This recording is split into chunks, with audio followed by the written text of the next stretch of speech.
जय माता दी दोस्तों करवा चौथ का महत्व, करवा चौथ का व्रत क्यों रखा जाता है, संपूर्ण जानकारी आपको आज हम इस वीडियो के माध्यम से देंगे। सबसे पहले बात करते हैं हम करवा चौथ का महत्व के बारे में। करवा चौथ का व्रत सुहागन महिलाएं अपने पति की लंबी आयु के लिए यह व्रत बड़े श्रद्धा भाव से रखती है।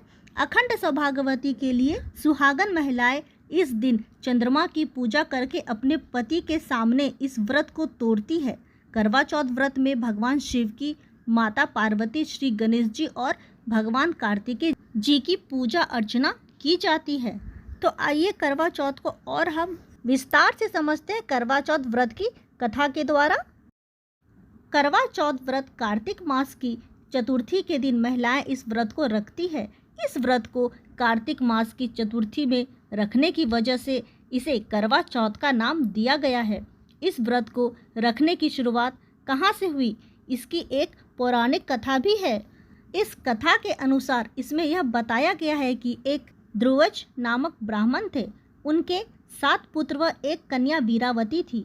ऐसा बताया गया है कि वीरावती अपने मायके में पहली बार करवा चौथ का व्रत रखा था। यह व्रत निर्जल होने की वजह से वीरावती बहुत परेशान हो गई। उनको भूख प्यास लगने लगी। उनके भाई ने उनकी पीड़ा देखकर उनसे रहा नहीं गया। तब उन्होंने गांव के बाहर एक वट वृक्ष पर लालटेन जला दी और उन्होंने अपनी बहन को बताया कि चंद्रमा निकल आया है और चंद्रमा को अर्घ्य देकर अपने व्रत को तोड़े। जैसे ही वीरावती ने अर्घ्य देकर भोजन करने के लिए बैठी, जैसे ही उन्होंने पहला निवाला मुंह में लिया, उस पहले निवाले में उनके मुंह में बाल निकला।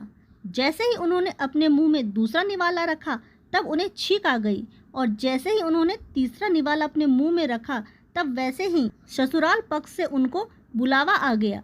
वीरावती अपने ससुराल जैसे ही पहुंची, उन्हें अपने पति की मृत्यु की खबर मिली। अपने मृत पति को देखकर वीरावती रोने लगी। यह देखकर इंद्राणी उसके पास आए और उनको 12 माह की चौथ व करवा चौथ का व्रत करने के लिए कहा। वीरावती ने पूरी श्रद्धा भक्ति से करवा चौथ का व्रत रखा। करवा चौथ को पूरी भक्ति भाव से करने की वजह से उनको फल के रूप में उनके पति के प्राण वापस मिल गए। यही वजह है कि सुहागन महिलाएं करवा चौथ का व्रत अपने पति की लंबी आयु के लिए रखती आ रही है। अब बात करते हैं करवा चौथ व्रत के इतिहास के बारे में। दोस्तों, पुराणों के अनुसार जब देवताओं और दानवों में युद्ध छिड़ गया और दानव देवताओं पर भारी पड़ने लगे, तब यह देखकर उनकी पत्नियां विचलित हो गई। यह देखकर उन्होंने ब्रह्मा जी के सम्मुख सारी दास्तान सुनाई। ब्रह्मा जी ने उनकी यह दास्तान सुनकर उनको इस संकट से उबरने के लिए करवा चौथ का व्रत पूरी श्रद्धा भक्ति से करने को कहा। यदि आप इस व्रत को पूरी भक्ति और श्रद्धा से करती हैं, तो देवताओं की जीत निश्चित होगी।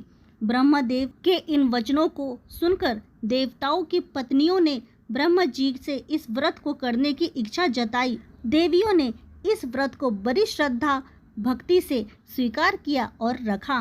ब्रह्मदेव के कहने के अनुसार उन्होंने कार्तिक मास की चतुर्थी के दिन इस व्रत को रखा और अपने पति की लंबी आयु की कामना की। देवताओं की पत्नियों के द्वारा रखे इस व्रत को भगवान ने स्वीकार किया और इस युद्ध में देवताओं की जीत हुई। देवताओं की जीत की खबर सुनते ही उनकी पत्नियों ने अपना करवा चौथ का व्रत खोला और खाना खाया। जब उन्होंने अपना व्रत खोला, तब आसमान में भी चंद्रमा निकल आया था। ऐसा माना जाता है कि तभी से करवा चौथ व्रत की परंपरा की शुरुआत हुई। मित्रों, ऐसी ही रोचक जानकारी के लिए जीना सीखो चैनल को सब्सक्राइब कर ले। हम आपके लिए आगे भी ऐसी रोचक जानकारियाँ लाते रहेंगे।